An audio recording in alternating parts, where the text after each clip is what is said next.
primary constraint on Earth right now isn't the cost of the chips, it's the cost of cooling them and the sheer availability of energy. We've talked about this before on the show, the energy ceiling. Right.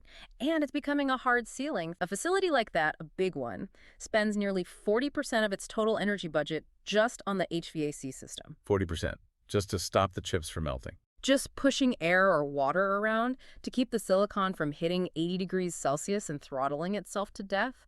They are fighting a constant battle against thermodynamics every single second of the day. Because on Earth, you have to rely on convective cooling.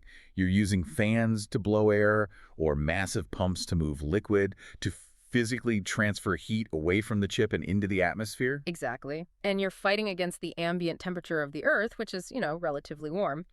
In space, it's a completely different ballgame. You don't have convection because you don't have air.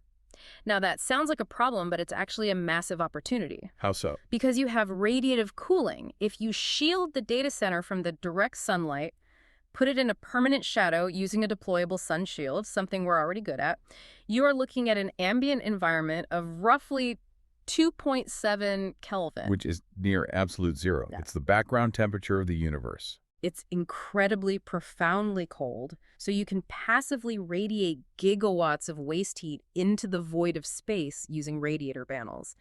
You don't need a single fan, you don't need a single pump, and you don't use a single watt of precious energy for cooling. Okay, so you trade the launch cost, which is a huge one-time fee, for a zero-cost cooling budget that lasts effectively forever.